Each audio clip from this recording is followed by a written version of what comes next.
നമ്മുടെ ചാനലിന്റെ ഒരു പുതിയ വീഡിയോയിലേക്ക് എല്ലാവർക്കും സ്വാഗതം. ക്രിസ്മസ് സ്പെഷ്യൽ പ്ലം കേക്കിന്റെ റെസിപ്പിയാണ് ഇന്ന് അപ്ലോഡ് ചെയ്തിരിക്കുന്നത്. ഈ വീഡിയോ നിങ്ങൾക്ക് ഇഷ്ടമായാൽ ലൈക്ക് ചെയ്യാനും ഷെയർ ചെയ്യാനും സബ്സ്ക്രൈബ് ചെയ്യാനും മറക്കരുത്. Thank you. പ്ലം കേക്ക് ഉണ്ടാക്കുന്നതിന് വേണ്ടി ഒരു മിക്സിയുടെ ജാറിലേക്ക് 2 ഇഞ്ച് നീളത്തിൽ കറുവാപ്പട്ട, 2 ഇഞ്ച് നീളത്തിൽ ചുക്ക്, 2 ഏലക്ക, 4 ഗ്രാമ്പൂ, 3 ജാതിപത്രി, 1 ടീസ്പൂൺ പഞ്ചസാര ഇവ ഇട്ട് കൊടുത്ത് നന്നായിട്ടൊന്ന് പൊടിച്ചെടുക്കാം. നന്നായി പൊടിഞ്ഞു കിട്ടിയ സ്പൈസ് മിക്സ് നമുക്ക് പിന്നെ ഉപയോഗിക്കുന്നതിന് വേണ്ടി മാറ്റിവെക്കാം.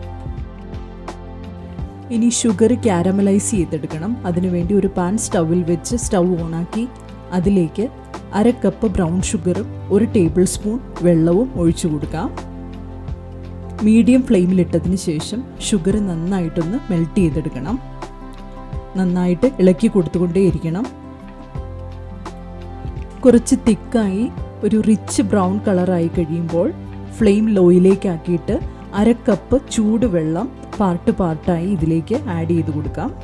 നന്നായി ഇളക്കി കൊടുത്തുകൊണ്ടേയിരിക്കണം. ഷുഗർ നന്നായി വെള്ളത്തിൽ മെൽറ്റ് ചെയ്തതിന് ശേഷം ഫ്ലെയിം ഓഫ് ചെയ്യാവുന്നതാണ്. അതിനുശേഷം ഇത് തണുക്കുന്നതിന് വേണ്ടി നമുക്ക് മാറ്റിവെക്കാം. ഇനി ഒരു ബൗളെടുത്ത് 1/2 കപ്പ് ഓൾ പർപ്പസ് ഫ്ലവറും 1/2 ടീസ്പൂൺ ബേക്കിംഗ് പൗഡറൂടെ ഒരു അരിപ്പയിലൂടെ അരിച്ചെടുത്ത് മിക്സ് ചെയ്ത് മാറ്റിവെക്കാം.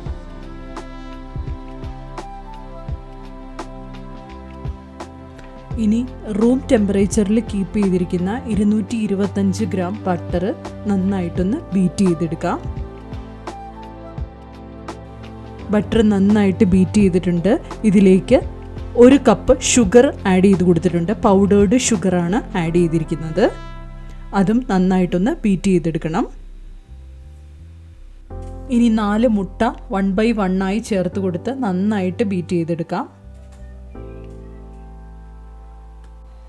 മുട്ട നന്നായി ബീറ്റ് ചെയ്തതിന് ശേഷം അതിലേക്ക് നേരത്തെ കാരമലൈസ് ചെയ്ത് വെച്ചിരിക്കുന്ന ഷുഗർ 1/2 കപ്പ് ചേർത്ത് കൊടുക്കാം.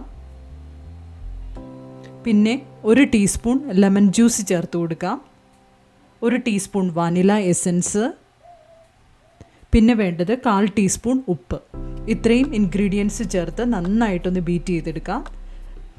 ഇനി നേരത്തെ തയ്യാറാക്കി മാറ്റി വെച്ചിരിക്കുന്ന 1 ടേബിൾ സ്പൂൺ സ്പൈസ് മിക്സ് കൂടി ചേർത്ത് കൊടുക്കാം. നന്നായിട്ട് ബീറ്റ് ചെയ്തെടുക്കണം. ഇനി അരിച്ചെടുത്ത് മാറ്റി വെച്ചിരിക്കുന്ന ഓൾ പർപ്പസ് ഫ്ലവറും ബേക്കിംഗ് പൗഡറും ചേർന്ന മിക്സ് ഇതിലേക്ക് ബാച്ചായി ആഡ് ചെയ്ത് കൊടുത്ത് നന്നായിട്ട് ബീറ്റ് ചെയ്തെടുക്കാം.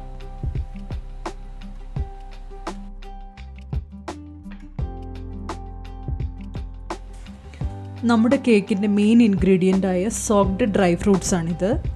1 വർഷം മുൻപ് തന്നെ സ്പൈസ്ഡ് റമ്മിൽ സോക്ക് ചെയ്ത് വെച്ചിരിക്കുന്ന ഡ്രൈ ഫ്രൂട്ട്സ് ആണ് ഈ കാണുന്നത്. കഴിഞ്ഞ ക്രിസ്മസിന് പ്രിപ്പയർ ചെയ്ത് വെച്ചതാണ്. ഇവിടെ അവൈലബിൾ ആയിട്ടുള്ള എല്ലാ ഡ്രൈ ഫ്രൂട്ട്സും ഇതിനകത്ത് ആഡ് ചെയ്തിട്ടുണ്ട്. ഡേറ്റ്സ്, ഫിഗ്, ചെറീസ്, ആപ്രിക്കോട്ട് തുടങ്ങിയ എല്ലാത്തരം ഡ്രൈ ഫ്രൂട്ട്സും ആഡ് ചെയ്തിട്ടുണ്ട്. പിന്നെ കുറച്ച് ടൂട്ടി ഫ്രൂട്ടി കൂടി ഇതിനകത്ത് ചേർത്തിട്ടുണ്ട്. അപ്പോൾ ഇതിൽ നിന്ന് ഒരു 1.5 കപ്പ് നമുക്ക് നമ്മുടെ ബാറ്ററിലേക്ക് ചേർത്ത് കൊടുക്കും. ലിക്വിഡ് ഇല്ലാതെ സോളിഡ് പീസസ് മാത്രം എടുക്കുക. എന്നിട്ട് അതിലേക്ക് 3 table spoon all purpose flower add ചെയ്ത് കൊടുക്കുക. ഡ്രൈ ഫ്രൂട്ട്സ് ഡയറക്റ്റ് കേക്ക് ബാറ്ററിലേക്ക് ചേർത്താൽ അത് കേക്കിൻ്റെ അടിയിൽ ഡെപ്പോസിറ്റ് ആവും. അത് തടയുന്നതിന് വേണ്ടിയിട്ടാണ് ഇങ്ങനെ ഫ്ലവർ ചേർത്ത് നന്നായിട്ട് മിക്സ് ചെയ്ത് ചേർക്കുന്നത്. ഇനി നമുക്കിത് കേക്ക് ബാറ്ററിലേക്ക് ചേർത്ത് കൊടുക്കാം. നന്നായിട്ട് ഇളക്കി മിക്സ് ചെയ്ത് കൊടുക്കണം.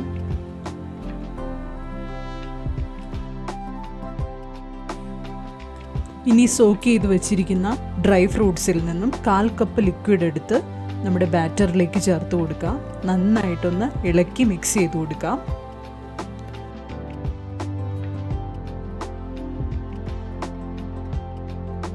അവസാനമായി 1/4 കപ്പ് കാഷ്യൂ നട്ട്സ് കൂടെ ചേർത്ത് കൊടുത്ത് മിക്സ് ചെയ്തെടുക്കാം. കേക്ക് ബാറ്റർ റെഡി ആയിട്ടുണ്ട്. ഒരു 8 ഇഞ്ച് കേക്ക് പാൻ എടുത്ത് ബട്ടർ തേച്ച് പാർച്ച്മെൻറ്റ് പേപ്പർ ഇട്ട് സെറ്റ് ചെയ്ത് വെച്ചിട്ടുണ്ട്. ഇതിലേക്ക് നമുക്ക് നമ്മുടെ കേക്ക് ബാറ്റർ ഒഴിച്ചു കൊടുക്കാം. പാനിൻ്റെ ടോപ്പ് ഒന്ന് ലെവൽ ചെയ്തതിന് ശേഷം നമുക്ക് ബബിൾസൊക്കെ കളയാൻ വേണ്ടിയിട്ട് ഒന്ന് ടാപ്പ് ചെയ്ത് കൊടുക്കാം. ഇനി 370 ഡിഗ്രി ഫാരൻഹീറ്റിൽ 30 മിനിറ്റ്സ് നേരത്തേക്ക് ബേക്ക് ചെയ്തെടുക്കാം. 10 മിനിറ്റ് കഴിയുമ്പോൾ അവനിൽ നിന്നും പാൻ എടുത്ത് മുകളിലൂടെ കാഷ്യൂനട്ട്സും കിസ്മിസും ഒന്ന് സ്പ്രെഡ് ചെയ്ത് കൊടുക്കാം. പാൻ അവനിലേക്ക് തിരിച്ചു വെച്ച് 20 മിനിറ്റ്സിന് ശേഷം കേക്ക് റെഡി ആയിട്ടുണ്ട്. ഒരു സ്ക്യൂവർ യൂസ് ചെയ്ത് കേക്ക് റെഡിയായോ എന്ന് ചെക്ക് ചെയ്ത് നോക്കാവുന്നതാണ്.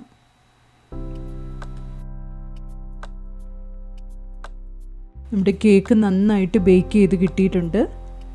ഇത് പാനിൽ നിന്ന് മാറ്റി നമുക്ക് തണുക്കാൻ വേണ്ടിയിട്ട് വെക്കാം.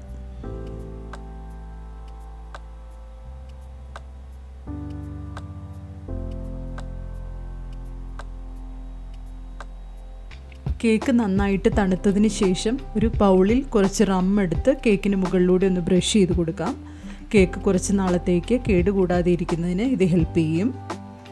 ഈ വീഡിയോ നിങ്ങൾക്ക് ഇഷ്ടമായാൽ ലൈക്ക് ചെയ്യാനും ഷെയർ ചെയ്യാനും സബ്സ്ക്രൈബ് ചെയ്യാനും മറക്കരുത്. Thank you.